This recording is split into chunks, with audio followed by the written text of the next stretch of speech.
If you use it even once, you anchor that word deep into your long-term memory. Hey everyone, welcome back to the channel. We are so glad to have you sitting down with us today. You know, Sarah, most of the English learners I know are feeling incredibly stressed out about how fast they are learning. Oh, I completely understand that feeling. When you're trying to learn a language, it is so easy to feel like you are just running against the clock. Wait, hold on a second, Sarah. Running against the clock? That sounds like a stressful race. What exactly does that phrase mean for our listeners? Yes, it does sound like a race. To run against the clock simply means you feel like you have a very limited amount of time to finish something. You feel rushed, panicked, and stressed because the clock is ticking so fast. And a lot of English learners feel that way. They want to speak perfectly today, not tomorrow. Ah, that makes perfect sense. Thank you for clarifying that. But, trying to rush your fluency usually backfires. People start with these massive, intense study plans on Monday, and by Wednesday, they totally burn out. Oh, wait, burn out. That's a great phrasal verb, Mark. Could you break that down for everyone? What happens when a learner burns out? Gladly. To burn out means to become completely exhausted, tired, and unmotivated because you have been working way too hard without taking a break. It's like a candle that runs out of wax. The fire just goes out. If you study for 4 hours in one day, your brain gets fried and you won't want to look at English for the rest of the week. Exactly. So don't let your candle go out, everyone. Instead of these heavy, exhausting study marathons, we want to introduce you to a tiny, magical concept, the 5-minute rule. 5 minutes?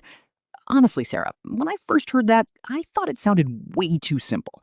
I mean, can 5 minutes a day really move the needle? Ooh, move the needle. I love that idiom, Mark. But let's stop there for a second. What does it mean to move the needle? Right. To move the needle means to make a noticeable difference or a measurable amount of progress. Imagine a small gauge or a scale. If the needle moves, it means something is changing. So I was wondering, can just 5 minutes a day actually create real progress? Yes, it absolutely can. And here is why. Repetition is the key to memory. If you do something every single day, your brain realizes, oh, this is important. I need to keep this information. Doing 5 minutes every day is infinitely better than studying for 2 hours only on Saturdays. Wow, that's a great perspective. It's like a daily deposit into your English bank account. Exactly. Plus, let's be honest, starting is always the hardest part of any task. Once you tell yourself, I am only going to do 5 minutes, the pressure disappears. And guess what? Once you actually get started, you usually end up staying a bit longer because your brain is already warmed up. I love that. It takes away all the anxiety. Okay, so if our listeners have 5 minutes tonight, what should they actually do? What is the game plan? We have 3 simple, powerful habits. First, spend 2 minutes on passive absorption. Wait, sorry to interrupt, Sarah, but passive absorption sounds a bit like a science experiment. Can you explain what that means in plain English? It does sound like science, doesn't it? Passive absorption simply means letting the English language wash over you without forcing yourself to study hard. It's like being a sponge in water. You just listen to a short video, a song, or a podcast episode, like this one. You don't need to understand every single word. You are just letting your ears get comfortable with the natural sounds and rhythm of the language. Ah, like a sponge.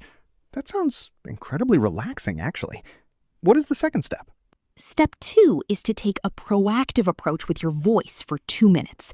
Speak out loud. Don't just talk in your head. Say 3 simple sentences about your day using your real mouth and voice. For example, the weather is nice today. I am learning English. I want to drink some coffee. Oh, hold on. You used another great word there, proactive. We hear that word a lot in office meetings and self-help videos. what does it truly mean to take a proactive approach? Great catch, Mark. Being proactive means taking control and making things happen yourself instead of just waiting for something to happen to you. So instead of waiting for someone to start an English conversation with you, you take action into your own hands and practice speaking out loud by yourself. Perfect. I love that. And what is the final step for the last remaining minute? The last step is the anchor word. Spend just 1 minute learning exactly one new vocabulary word. Write it down, say it out loud, and try to make your own custom sentence with it. If you use it even once, you anchor that word deep into your long-term memory. That is a foolproof strategy. One word a day adds up to hundreds of new words a year. Let's show our listeners how this works in a real conversational setting. Let's do a quick role play where we use these exact ideas in a workplace scenario. I'll play an employee who is feeling a bit nervous, and you play my manager. Ready? Let's do it. Hey, Sarah, do you have a quick minute? I've been having some doubts about my performance lately. I really want to be more assertive in our team meetings, but every time I want to say my idea, I get nervous and stay silent. Oh, Mark, I'm so glad you brought this up. First of all, please don't be discouraged. You are doing a fantastic job. But tell me, when you say you want to be more assertive, what does that mean to you? Well, to me, being assertive means speaking up with confidence and clarity so people can see the value of my ideas. I don't want to be aggressive or pushy, but I also don't want to be completely passive and hidden in the corner. I want to find that confident middle ground. That is exactly what it means, and it is a wonderful goal. My best advice is to take it one day at a time. Before the next meeting, write down one clear sentence you want to say. That way, you can articulate your thoughts without feeling rushed. Wait, sorry, boss. You used the word articulate. Could you clarify what that means for me? Of course, to articulate your thoughts means to express them clearly and distinctly in words, so that it is very easy for the listeners to understand your exact point. It's all about making your message smooth and clear. Ah, I see. Thank you so much for the constructive feedback, Sarah. I feel a lot better about tomorrow now. Anytime, Mark. You've got this. And that is how a supportive conversation works. Notice how we didn't use massive, confusing grammar structures, but the conversation still sounded incredibly professional and mature. Exactly. Simple English used consistently is incredibly powerful. Before we say goodbye today, we want to give a small challenge to our beautiful listening community. If you are still watching and listening to us right now, go down to the comments section and type the word perspective. Yes, write perspective in the comments right now. It lets us know who stayed with us until the very end, and it shows us that you are ready to change your outlook on learning English. Remember, everyone, you are already doing something amazing just by clicking on this video and listening. Be incredibly proud of yourself. Mistakes are not a bad thing. They are just proof that you are actively trying. Well said, Sarah.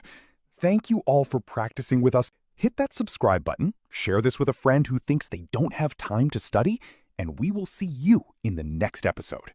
Take care of yourselves, use your 5 minutes tonight, and happy learning. Bye-bye.